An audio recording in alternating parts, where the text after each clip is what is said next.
Halo Halo Sumatera Sumatera Utara. Sumatera Utara hari ini kembali menjumpai Anda untuk edisi Jumat 8 November 2024 bersama saya Lukman Hakim Sitorus. Dan saya Putri Rahmadanizin. Sejumlah informasi telah dirangkum tim redaksi kami untuk Anda dan berikut informasi selengkapnya.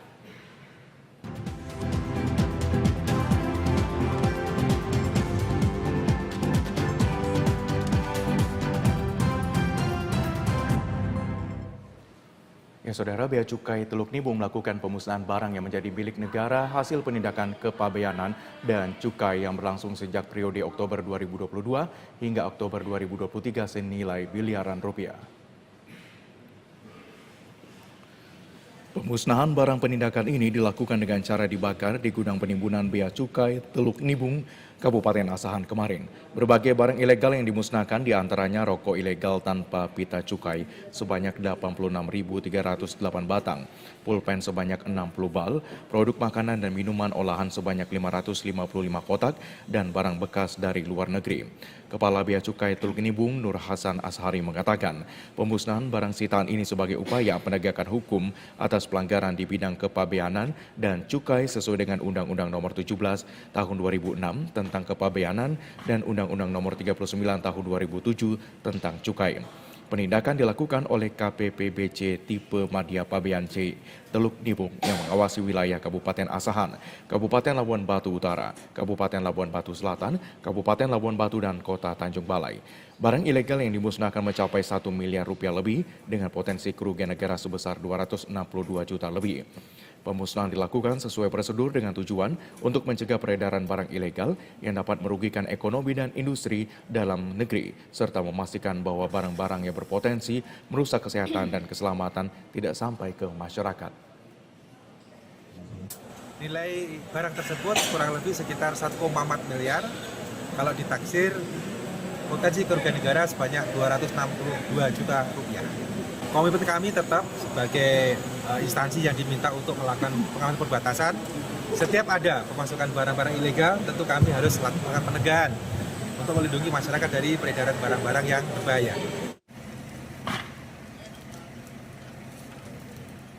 Pemirsa, diduga pengemudi seorang wanita tidak fokus dalam berkendara satu mobil minibus terbalik usai menabrak pembatas jalan di kawasan Jalan Yosudarso, Kota Medan pada Kamis malam. Kerasnya benturan membuat minibus tersebut mengalami ringsek berat dan cukup parah, bahkan kaca bagian depan dan belakang pecah. Sejumlah warga sekitar lokasi yang mengetahui peristiwa tersebut pun berusaha untuk membalikan mobil yang dalam kondisi terbalik usai menabrak pembatas jalan. Hotline Sinaga, saksi mata mengatakan peristiwa kecelakaan tersebut terjadi sekitar pukul 9 malam. Saat itu mobil yang diduga melintas dengan kecepatan tinggi datang dari arah Kelurahan Pulau Brayan mengarah ke Jalan Putri Hijau Medan. Setibanya di lokasi kejadian, tepatnya di kawasan Jalan Yosudarso, pengemudi mobil yang diduga tidak fokus dan tidak menyadari adanya pembatas jalan dan menabrak pembatas jalan dengan seketika mobil terbalik. Setelah berusaha kurang lebih setengah jam dan dibantu dengan alat derek, akhirnya sejumlah warga berhasil membalikkan kendaraan dan meminggirkannya sehingga arus lalu lintas yang sebelumnya macet total dapat kembali lancar. Beruntung dalam peristiwa kecelakaan tunggal ini tidak menyebabkan korban jiwa. Sang pengemudi selamat dan langsung dibawa oleh keluarga ke rumah sakit terdekat guna mendapatkan penanganan medis. Nah, itu memang agak masih ya kan? Ada lewat dia mungkin agak kurang fokus dalam berkendara. Kita terjadi kecelakaan dari arah sana, arah Brayan, terus nabrak motor. Terbalik gitu Pak? Terbalik. Oh, korbannya nggak apa-apa. Pengemudinya aman? Tidak pernah. Laki atau perempuan? Perempuan. Oh gitu. Mama sama anak. Tim Basarnas Tanjung Balai Asahan mengevakuasi jasad pria yang mengapung di laut perairan Asahan tanpa identitas. Jasad pria tanpa identitas pertama kali ditemukan oleh nelayan di sekitar perairan Lampu Merah Asahan. Temuan tersebut kemudian dilaporkan ke kantor Basarnas Tanjung Balai Asahan. Tim Basarnas bersama petugas Polairo dan TNI Angkatan Laut kemudian menuju ke lokasi untuk mengevakuasi jasad tersebut. Petugas Basarnas R. Surbakti mengatakan saat ditemukan kondisi jasad masih mengenakan pakaian lengkap. Secara kasat mata tidak ditemukan tanda-tanda bekas kekerasan di jasad pria tersebut. Setelah berhasil dievakuasi dari laut Jasad kemudian dibawa ke Rumah Sakit Umum Daerah Kota Tanjung Balai untuk pemeriksaan lebih lanjut.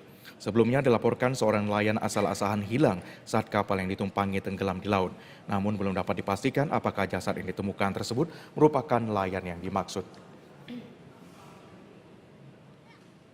Informasi yang kita terima dari nelayan bahwasanya telah ditemukan satu orang korban Mr. X di seputaran lampu merah di perairan Tanjung Balai Asahan.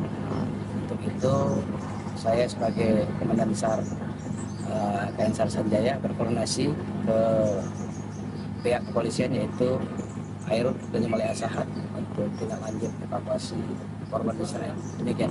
Ada nggak informasi ataupun untuk setelah kami evakuasi tadi tidak ada tanda-tanda kerusakan apapun, masih kondisi utuh. Kemudian telah kita evakuasi langsung ke kapal Basarnas bersama dengan Pol Airut dan teman-teman Angkatan Laut. Demikian. Di Kabupaten Langkat masih ada masyarakat yang merasakan akses jalan menuju perkampungan dengan menggunakan sampan atau getek untuk menyeberangi sungai. Sampan atau perahu getek ini tepatnya berada di Desa Sekundur, Kecamatan Besitang, Kabupaten Langkat. Penduduk asli Kecamatan Besitang ini sepertinya belum diperhatikan oleh pemerintah Kabupaten Langkat karena merupakan daerah paling ujung yang berbatasan dengan Provinsi Aceh. Akses penghubung jembatan penyeberangan dengan menggunakan sampan ini sudah dirasakan warga sejak bertahun-tahun. Sebelumnya pemerintah melakukan perbaikan sampan dengan anggaran 70 juta rupiah yang bersumber dari dana desa. Sampan ini hanya mampu menampung 5 unit sepeda motor dan beberapa orang penumpang saja, karena jika kelebihan muatan maka sampan akan kandas ke dasar sungai dan tidak bisa untuk berjalan menyeberangi sungai. Antrian panjang terkadang sering terjadi terutama jika pagi hari karena aktivitas anak sekolah dan warga yang akan berangkat ke kebun. Khairuddin, petugas sampan, mengatakan ada 11 dusun dan 2 desa warga yang menggunakan jasa sampan dan akses ini merupakan jalur alternatif bagi warga karena jarak tempuh yang tidak jauh. Itu ke Dusun Arsnapal kiri kanan. Udah berapa tahun nih Bang gitu? Sekitar 10 tahun. Awalnya dulu kayu. Nah, dengan adanya bantuan pemerintah, sekarang sudah besi, sudah. Oh, ini Gantilah getek kami, sudah bagus. ini Satu kepala desa 11 dusun. Jadi pembangunannya kan bertahap-tahap. kira-kira Harapan kami ya sungainya dikerok lah supaya geteknya nggak kandas. Ya kami bekerja. berarti ada yang punya nih Bang? Yang punya pemerintah desa. Sekedar untuk perawatan lah, renovasi. Biaya untuk namanya partisipasi. Berikut kami sampaikan informasi yang telah kami rangkum dalam segmen Cakada berikut ini. Pasca debat kedua yang dilaksanakan oleh Komisi Pemilihan Umum Sumatera Utara, tim dari pasangan calon gubernur nomor urut 1, Bobi Afif Nasution dan Surya tetap mengedepankan pemilu damai. Hal itu disampaikan Ketua Tim Pemenangan Bobi Surya, Hinca Panjaitan, kepada awak media pada Kamis siang. Diketahui bahwa debat kedua sudah dilaksanakan oleh KPU Sumatera Utara pada Rabu malam. Pasca debat sempat terjadi gesekan antara pendukung dan relawan dari kedua paslon. Namun kericuhan tidak berlangsung lama dikarenakan pasca debat pengamanan dari pihak kepolisian ditingkatkan dan kedua paslon dengan aman meninggalkan lokasi debat. Terkait dengan hal tersebut, Hinca mengatakan bahwa pihaknya tetap mengedepankan pemilu damai dan nantinya di debat yang ketiga diharapkan para pendukung dan relawan bisa menjaga kondusivitas agar pemilu bisa berjalan dengan damai seperti yang sudah disepakati oleh kedua paslon.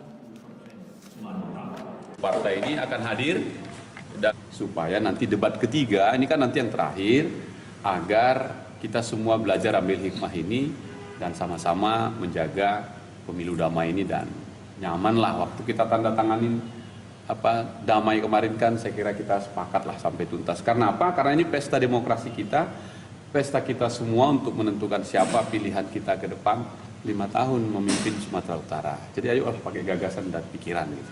Assalamualaikum warahmatullahi wabarakatuh. Pertarungan Pilkada Sumut 2024 antara pasangan calon gubernur dan wakil gubernur Sumut nomor urut 1 Bobi Surya dan pasangan nomor urut 2 Edi Hasan kian sengit. Hal ini dapat dilihat pada saat keduanya adu data dan argumen saat debat kedua yang digelar oleh Komisi Pemilihan Umum Sumatera Utara. Kedua pasangan calon gubernur dan wakil gubernur Sumatera Utara Bobi Nasution Surya dan Edi Rahmayadi Hasan Basri Sagala terlibat pertarungan sengit pada kontestasi Pilkada Sumut 2024. Keduanya saling beradu argumen dan data tentang keberhasilan dan kegagalan masing-masing saat debat kedua yang digelar oleh KPU Sumut kemarin. Dimulai dari pasangan calon Edi Rahmayadi Hasan Basri Sagala yang mengkritisi kepemimpinan Bobi Nasution selama menjadi wali kota Medan dengan menyebut Medan kota kurang bersih. Lalu dibalas oleh Bobi Nasution dengan mengkritisi kepemimpinan Edi Rahmayadi selama menjadi gubernur Sumut. Anggota DPR RI fraksi PDI Perjuangan Adiana Pitupulu turut mengomentari terkait hasil survei yang beredar belakangan ini dan menunjukkan keunggulan pasangan Bobi Surya dibanding Edi Hasan. Dirinya menyebut hal itu biasa terjadi dan dapat berubah jelang kian dekatnya waktu pemilihan seperti yang terjadi pada Pilkada Jakarta. Survei ini kan dinamis ya. Dia seperti kejadian di Jakarta. Mas Pram sama Dul ngejar. Kejadian itu bisa terjadi di Sumatera Utara ya bisa. Kalau soal debat tadi, Pak Edi Rahmayadi dipimpin rasa. Kalau dipimpin rasio salah.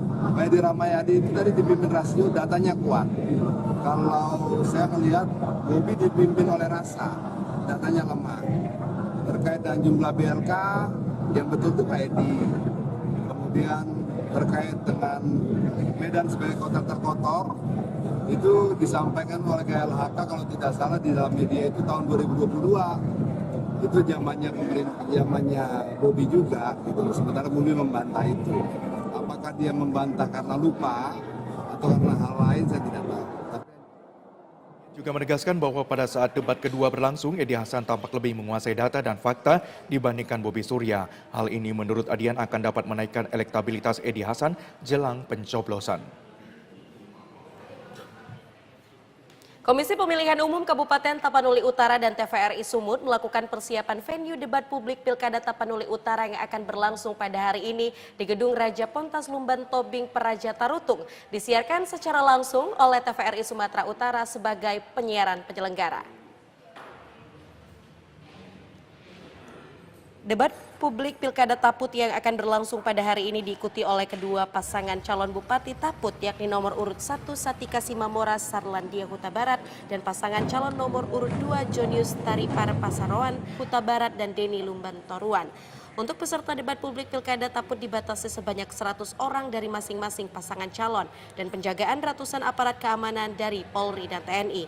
Komisioner KPUD Taput, Evi Marpau, mengatakan pembatasan pendukung yang datang untuk terciptanya kondusivitas agar acara debat berjalan dengan lancar. Hingga tadi malam, persiapan venue debat publik Pilkada Taput yang akan berlangsung pada hari ini pukul 16 WIB akan disiarkan langsung selama 2 jam. Dalam debat publik Pilkada Taput, selain persiapan pengamanan serta tim panelis dan moderator, juga diharapkan masyarakat dapat mengenal lebih dekat pasangan calon yang akan memimpin daerah mereka dalam 5 tahun ke depan melalui debat publik Pilkada Tapanuli Utara. Untuk koordinasi dengan pihak keamanan Bapak, kita sudah 100% itu karena kita sudah melakukan rakor beberapa kali itu dengan pihak kepolisian dan ini sesuai dengan rapat kemarin dengan pihak Kapolres. Ini adalah salah satu tempat atau lokasi yang sangat strategis untuk kita melaksanakan debat kandidat ini. Artinya Raja Pontas ini hanya memiliki 2 akses pintu yang kemungkinan bisa ditangani oleh Kapolres dan pihak-pihak kepolisian atau pihak keamanan. Dalam debat publik Pilkada Taput, selain persiapan pengamanan serta tim panelis dan moderator, diharapkan masyarakat dapat mengenal lebih dekat pasangan calon yang akan memimpin daerah mereka dalam 5 tahun ke depan. Sebanyak 21 petugas lapas Binjai mengikuti prosesi pelantikan dan pengambilan sumpah sebagai anggota kelompok penyelenggara pemungutan suara KPPS khusus pada pemilihan kepala daerah tahun 2024 yang dilaksanakan di Aula Lapas Binjai, Jalan Gatot Subroto, Kelurahan Limamungkur, Kecamatan Binjai Barat. Prosesi pelantikan diawali dengan pembacaan surat keputusan pengangkatan anggota KPPS di Lapas Binjai oleh petugas PPK Binjai Barat.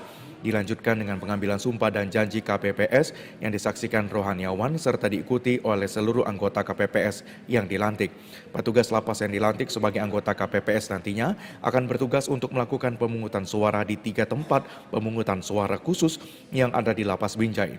Usai dilantik, seluruh petugas KPPS khusus lapas ini mengikuti BIMTEK yang disampaikan oleh PPK Binjai Barat.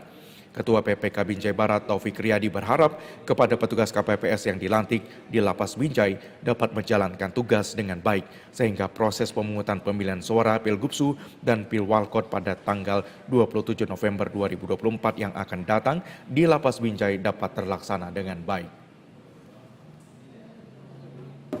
Seperti yang sama-sama kita saksikan tadi bahwa di lokasi khusus Lapas kelas 2 Kota Binjai itu ada 3 TPS yang akan melaksanakan proses pemungutan suara. Jadi kita sudah melakukan pelantikan terhadap sebanyak 21 anggota KPPS yang akan bertugas di hari Rabu tanggal 27 November yang akan datang. Harapan kita mereka dapat melaksanakan tugas dengan baik dan terlaksananya proses pemungutan suara, pemilihan gubernur wakil gubernur, pemilihan wali kota Binjai tahun 2024 di Lapas kelas 2A Binjai ini. Sementara itu, Kasih Pembinaan Narapidana dan Anak Didik Lapas Binjai Andi Gulto menyatakan dari data sementara jumlah DPT di Lapas Binjai sebanyak 1.087 orang. Jumlah ini diperkirakan akan bertambah 75 orang susulan yang masih menjadi tahanan Polres Binjai. Sedangkan untuk jumlah tempat pemungutan suara di Lapas Binjai ada 3 TPS. Terima kasih. Pada kesempatan ini kami telah melaksanakan pelantikan sebanyak 21 anggota KPPS telah dilantik. Berikutnya nanti kami akan melakukan pekerjaan kami sesuai dengan amanat yang sudah disampaikan. Terus DPT yang sudah ada disampaikan sebanyak 127 dikurang 140 orang yang sudah bebas, tambah 75. Jadi 1.142 yang akan nanti menyampaikan hak-haknya di dalam lapas. 8.988 anggota KPPS Seserdang Bedaga yang baru dilantik oleh PPS atas nama KPU Sergai akan dilakukan pembekalan dan simulasi proses pemilihan gubernur dan wakil serta bupati dan wakil bupati dengan terlebih dahulu melakukan penandatanganan fakta integritas.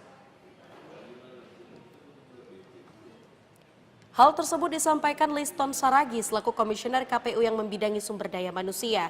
Diketahui secara serentak di 243 desa yang ada di 17 kecamatan di Sergai melantik 8.999 anggota KPPS yang akan ditempatkan di 1.284 TPS yang ada di Sergai. Sehingga proses pelaksanaan pilkada serentak pada Rabu 27 November 2024 yang akan datang, petugas akan bertugas sampai pada tanggal 8 Desember 2024. Pasca dilantiknya anggota KPPS, maka beberapa hari ke depan akan dilakukan BIMTEK KPPS dan dilanjutkan pembekalan dan simulasi menyerupai pelaksanaan pemilihan di masing-masing desa sehingga para petugas KPPS tidak lagi kaku dan mengetahui apa yang harus dilakukan dan kerjakan di TPS masing-masing. Sementara itu seluruh anggota KPPS sudah menandatangani fakta integritas untuk siap melaksanakan dan menyukseskan pemilihan gubernur dan wakil gubernur serta bupati dan wakil bupati pada 27 November 2024. KPPS juga selain mengangkat sumpah dan janji juga harus menandatangani fakta integritas. Pasca pelantikan beberapa hari ke depan ini teman-teman KPPS akan tetap dilakukan BIMTEK baik secara formal maupun informal nanti. Mungkin bisa jadi melalui simulasi yang mendekati situasi yang sebenarnya.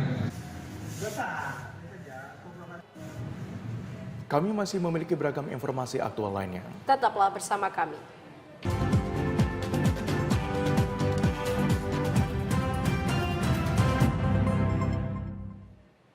Terima kasih Anda masih bersama kami di Sumatera Utara hari ini. Pemirsa, Sentra Penegakan Hukum Terpadu di Pilkada Serentak Kota Sibolga siap memproses setiap pelanggaran yang dilaporkan demi terwujudnya Pilkada Sibolga yang berintegritas. Meski hanya diberikan waktu penanganan pelaporan selama 14 hari, namun sentra Gakumdu di Pilkada Sibolga yang terdiri dari Bawaslu, Kejaksaan, dan Polri tidak khawatir akan singkatnya waktu penanganan perkara yang ditentukan dalam Undang-Undang Pemilu. Kepala Seksi Pidana Umum Kejaksaan Negeri Sibolga, Fahri, menjelaskan Kejaksaan Negeri Sibolga selaku bagian dari sentra penegakan hukum terpadu di Pilkada Sibolga akan tetap berkoordinasi dengan pihak Bawaslu dan Kepolisian Polres Kota Sibolga dalam menangani setiap laporan terkait pelanggaran pilkada terutama yang dilaporkan oleh masyarakat maupun pihak lainnya. Fahri juga menambahkan setiap laporan pelanggaran pilkada yang diterima Bawaslu Kota Sibolga, jika telah memenuhi syarat formil dan material, maka selanjutnya proses penanganannya akan ditangani oleh sentra Gakumdu, yaitu Kejaksaan, Polri, dan Bawaslu. Dan jika ditemukan pidananya, maka akan diproses secara hukum dan perundang-undangan dan selanjutnya akan dijatuhi hukuman. Untuk itu, sentra Gakumdu Pilkada Sibolga meminta seluruh pihak baik penyelenggara maupun peserta pilkada dan masyarakat agar berhati-hati dalam menjalankan setiap tahapan di pilkada, terutama pada masa kampanye agar tidak terjerat sanksi dan juga hukuman. Kejaksaan, Kepolisian, dan Bawaslu adalah mitra di dalam sentra Gakumdu. Jadi nanti setiap laporan yang diterima oleh Bawaslu jika sudah memenuhi syarat formil materi akan dilimpahkan ke sentra Gakumdu. Disitulah kita bahas bersama, duduk bersama antara Kejaksaan, Kepolisian, dan Bawaslu. Seperti itu. Jumlah kelompok penyelenggara pemungutan suara atau KPPS pada Pilkada serentak tahun 2024 di Kabupaten Batubara berkurang sekitar 45% dibandingkan jumlah KPPS pada pemilu tahun 2024.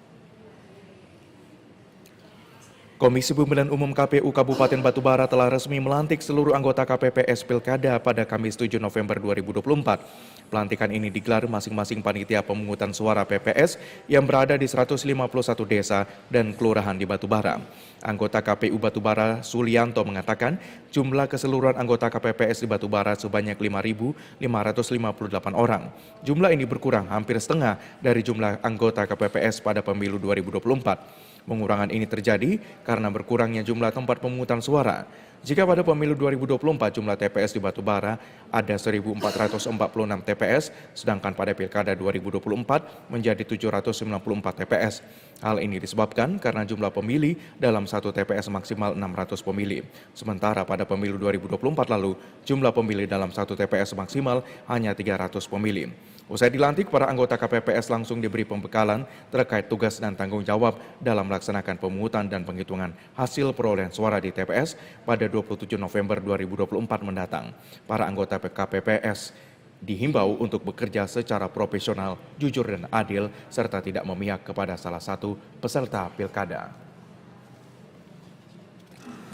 Baik, pesan kami dari KPU Kabupaten Batubara meminta kepada anggota KPPS yang dilantik pada hari ini agar menjalankan tugasnya itu secara jujur, adil, sesuai dengan azas kepemiluan. Ya, tidak memihak ke salah satu paslon, ya, agar bertindak secara adil ya pada saat pelaksanaan pemungutan dan penghitungan suara di TPS-nya masing-masing.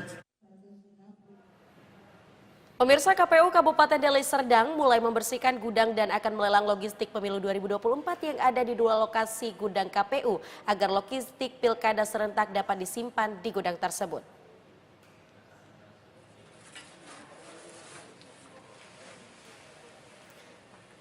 Sekretaris KPU Kabupaten Deli Serdang Nazrul Ihsan Nasution mengatakan berdasarkan instruksi melalui surat Sekretaris Jenderal KPU RI perihal retensi arsip pemilu 2024 dan tentang persiapan gudang logistik pilkada serentak 2024. Gudang penyimpanan logistik nantinya akan digunakan untuk menyimpan logistik baru pilkada serentak 2024.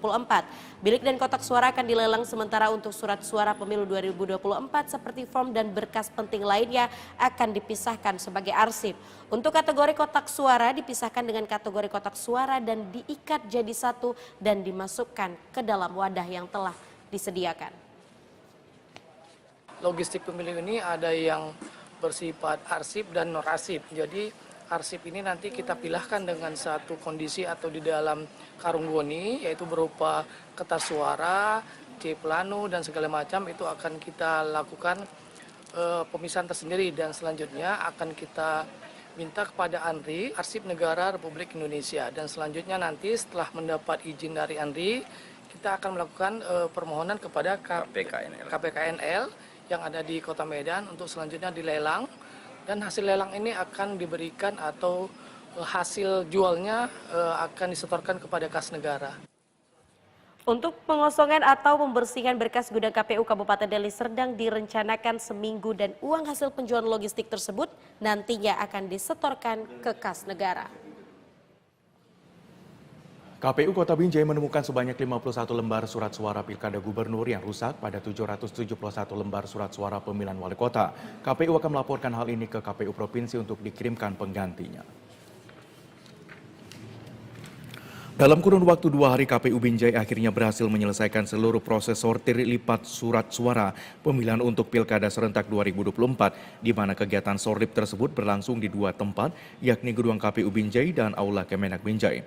Untuk surat suara pemilihan gubernur dan wakil gubernur pemilihan tahun 2024, berdasarkan jumlah kebutuhan sebanyak 225.500 dan jumlah yang diterima 225.500 lembar.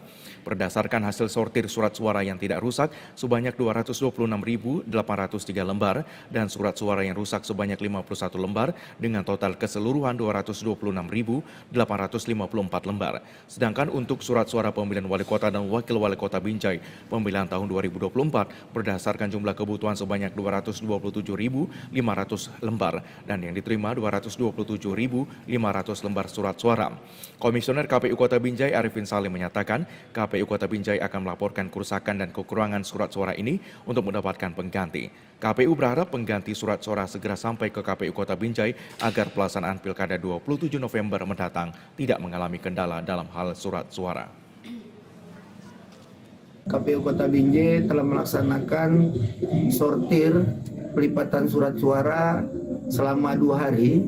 Alhamdulillah semua berjalan dengan baik dan lancar, sehingga mudah-mudahan apa yang sudah dilakukan di dalam sortir ini dapatlah sampai nanti semuanya sukses dan diantarkan ke TPS pada tanggal 27 November.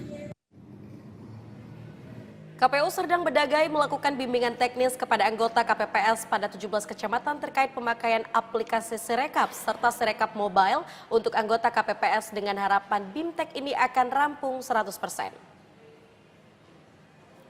Para anggota PPK bidang data dilakukan pemantapan cara pemakaian aplikasi Sirekap Web dan aplikasi Sirekap Mobile bagi anggota KPPS. Diharapkan dengan pemantapan ini PPK mampu dan paham atas pelaksanaan bagi anggota KPPS di bawah jajarannya untuk memakai dan mengetahui tata caranya. Begitu juga setelah anggota KPPS memfoto hasil C1 Pleno yang dimasukkan ke dalam aplikasi Sirekap Mobile, PPK secara langsung menerima hasil dari KPPS dengan melaksanakan lanjutan hasil rekapan KPPS ke aplikasi Sirekap Web dan dilanjutkan berjenjang. Oleh sebab itu kurang dari 20 hari ke depan sudah dilakukan pemantapan atas pemakaian aplikasi tersebut sehingga kendala di lapangan mampu diatasi KPPS dan PPS serta PPK dengan terlebih dahulu dilakukan BIMTEK di masing-masing bidang yang berjenjang. Ini kami menjelaskan tadi bagaimana agar KPPS yang bekerja di TPS itu adalah pengguna Sirekap Mobile dan mereka lah yang nanti akan memfoto hasil dari pemilihan dengan aplikasi Sirekap Web dan ini peruntukannya kepada PPK untuk proses rekapitulasi suara di tingkat PPK. Jadi dua materi besar itu yang kita sampaikan. Nah, harapannya semua jajaran kita di Badan Ad Hoc bisa memahami dan penggunaan Sirekap ini bisa berhasil 100%. Memperkuat pengawasan partisipatif Pilkada Serentak tahun 2024, Bawaslu bersama Forkopimda Karo meresmikan kampung pengawasan di Desa Lingga, Kecamatan Simpang 4, Kabupaten Karo. Posko dan kampung pengawasan sebagai percontohan di Desa Lingga, Kecamatan Simpang 4, Kabupaten Karo, diresmikan oleh Bawaslu Sumut untuk dihadiri oleh Bawaslu Karo, pengawas kecamatan se-Kabupaten Karo, KPU, beserta Forkopimda Karo, stakeholder, tokoh adat, agama, pemuda, dan masyarakat. Peresmian diawali dengan pemotongan pita dan meninjau sapo atau gazebo posko pengawasan yang merupakan aula adat di Desa Budaya Lingga.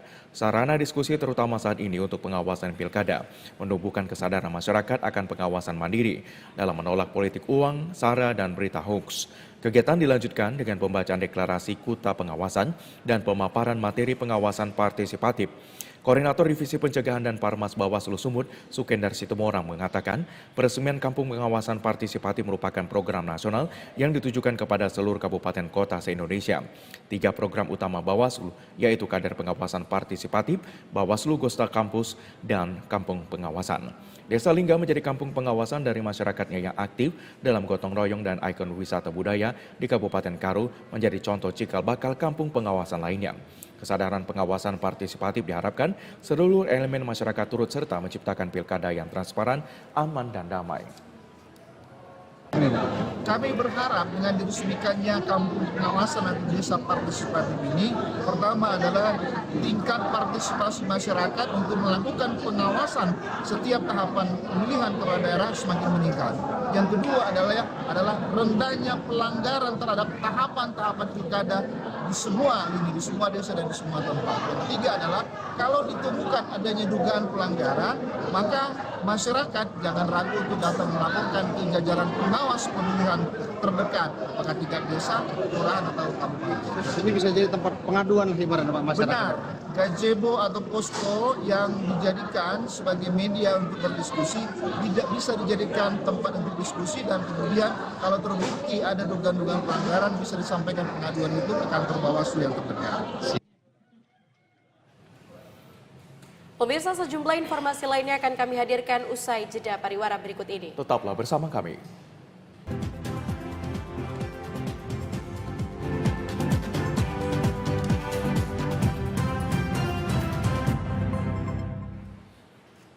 Ya, Saudara, PT Gadika Mandiri Islami kembali memberangkatkan 96 jemaah umroh yang berasal dari Kabupaten Batubara. Keberangkatan jemaah disambut haru dan bahagia oleh pihak keluarga di Bandara Kuala Namu International Airport Deli Serdang. Direktur Utama PT Gadika Mandiri Islami Dr. Haji Nasir Karim mengatakan, PT Gadika Mandiri Islami menjaga profesionalitas dan kepercayaan para jemaah, terus mengedepankan pelayanan dan kepuasan, mulai dari keberangkatan, proses umroh, termasuk akomodasi, transportasi, hingga perjalanan wisata sejarah dengan mengunjungi sebagian peninggalan Rasulullah. Umroh adalah ibadah dan niatnya harus diluruskan karena melaksanakan perintah Allah Subhanahu wa Ta'ala, bukan untuk rekreasi ataupun wisata semata. Jemaah umroh PT Gadika Mandiri Islami mengucapkan rasa syukur yang mendalam atas kesempatan luar biasa karena dapat menunaikan ibadah umroh dalam keadaan sehat walafiat. Jemaah merasa bersyukur dapat ke Baitullah, sesuatu yang tidak bisa dibayangkan sebelumnya, bisa merasakan beribadah, berkunjung ke Baitullah dengan mudah dan pelayanan prima serta sepenuh hati. Keberangkatan semakin spesial karena jemaah dapat menjalankan ibadah umroh di musim dingin yang merupakan suatu pengalaman yang berharga, serta dapat sepuasnya menikmati perjalanan spiritual penuh dengan keberkahan dan limpahan pahala. Sangat mengantusiaskan kepada seluruh jemaah agar bisa bergabung dengan travel umroh yang berizin, karena ini adalah suatu hal yang menjadi prinsip. Apabila berangkat umroh, pastikan travelnya punya izin. Yang kedua, pastikan hotelnya, pastikan tiketnya, pastikan sudah dapat visa, dan pastikan ya berapa jumlah hari keberangkatannya. Itu yang harus dipastikan sehingga jemaah tidak kecewa. Terima kasih. Kebanyakan jemaah yang berangkat umroh adalah jemaah yang kembali mendaftar umroh lebih dari 1 kali.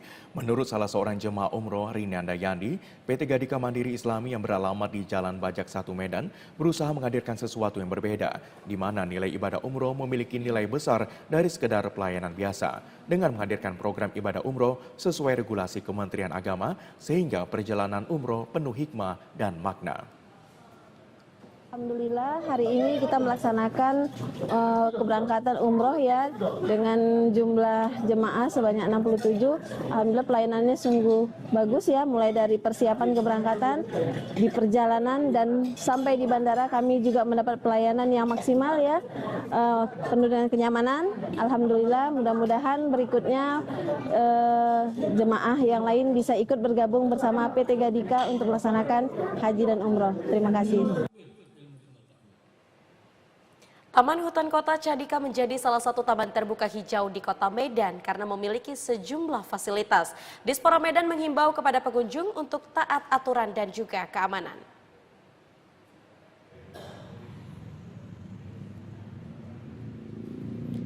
Animo masyarakat mengunjungi taman terbuka hijau di Kota Medan terus meningkat. Terlihat sejumlah remaja mengunjungi Taman Cadika di Jalan Karya Wisata Medan Johor kemarin. Taman Cadika ini dikelola langsung oleh Pemko Medan. Adapun fasilitas yang telah tersedia diantaranya adalah taman bermain, tempat berolahraga, toilet, musola, kuliner, dan parkir. Salah satu petugas Taman Cadika, Aris, mengatakan banyak pengunjung yang tidak menaati aturan yang telah dibuat oleh Pemko Medan. Salah satunya parkir sembarangan, di mana pengunjung tidak memarkirkan kendaraannya di tempat parkir yang telah ditentukan. Akibat keteledoran para pengunjung, beberapa hari lalu sempat terjadi kehilangan sepeda motor milik salah satu pengunjung. Aris berharap tidak ada lagi kejadian yang tidak diinginkan. Pengunjung harus mengikuti atau mentaati aturan yang telah ada. Untuk kepada semua masyarakat Kota Medan, parkir di Cadika ini kan udah ditetapkan kantongan parkir. Nah, seperti sini roda 2, ada pelang roda 2 dan roda 4, dan ada juga pelang yang dilarang parkir. Nah, jadi ya ikuti aja peraturannya, jangan salah masuk kamar, jangan yang bawa kereta ke parkiran mobil, diselip-selip ke mobil, itu nggak bisa. Nah, ya harapannya ke depannya ikuti peraturannya, jadi ya jangan sampai terjadi lagi lah seperti kemarin. Baru masuk. Pemirsa, berikut informasi perakiraan cuaca di sejumlah daerah di Sumatera Utara dari Badan Meteorologi, Klimatologi, dan Geofisika wilayah 1 Medan berlaku pada hari Sabtu 9 November 2024. Halo Sobat BMKG, senang sekali saya Marta Manurung menyapa Sobat BMKG dimanapun berada dan akan menyampaikan informasi perakiraan cuaca dan hotspot Provinsi Sumatera Utara untuk hari Sabtu 9 November 2024. Pada pagi hari diperkirakan berpotensi hujan ringan di wilayah Batubara, Nia Selatan, Padang Lawas Utara, Serdang Bedagai, Tapanuli Tengah, dan Labuhan Batu. Untuk siang hingga sore hari berpotensi hujan ringan hingga sedang di sebagian wilayah Sumatera Utara, di mana potensi hujan sedang terjadi di Dairi, Karo, Langkat, Madinah, Padang Lawas Utara, Tapanuli Selatan, dan Tapanuli Utara. Untuk malam hari berpotensi hujan ringan hingga lebat di sebagian wilayah Sumatera Utara, di mana potensi hujan lebat terjadi di Labuan Batu Selatan, Langkat, Simalungun, dan Padang Lawas Utara. Untuk dini hari diperkirakan berpotensi hujan ringan di wilayah Deli Serdang, Medan, Labuan Batu Selatan, Nias, Serdang Bedagai, Tapanuli Tengah, Tapanuli Selatan, Padang Lawas Utara, Madinah, dan sekitarnya. Dengan suhu udara 13 hingga 33 derajat Celcius dan kelembapan udara 70 hingga 99%. Arah angin bertiup dari barat laut hingga tenggara dengan kecepatan angin 3 hingga 16 km per jam. Pada tanggal 7 November 2024, terpantau tidak ada titik panas di wilayah Sumatera Utara. Kami tetap menghimbau kepada masyarakat agar tetap waspada akan potensi hujan sedang hingga lebat yang dapat disertai petir dan angin kencang di wilayah lereng timur, pantai timur, pegunungan, lereng barat, dan pantai barat Sumatera Utara yang dapat berpotensi mengakibatkan banjir ataupun longsor. Demikianlah informasi perakiraan cuaca dan hotspot yang dapat kami sampaikan. Semoga bermanfaat bagi Sobat BMKG semuanya. Terima kasih dan sampai jumpa. Informasi tadi mengakhiri jumpa kita di Sumatera Utara hari ini. Mewakili kerabat kerja yang bertugas, saya Lukman Hakim Sitorus. Dan saya Putri Rahmadan izin pamit undur diri. TVRI, Media Pemersatu Bangsa. Sampai jumpa.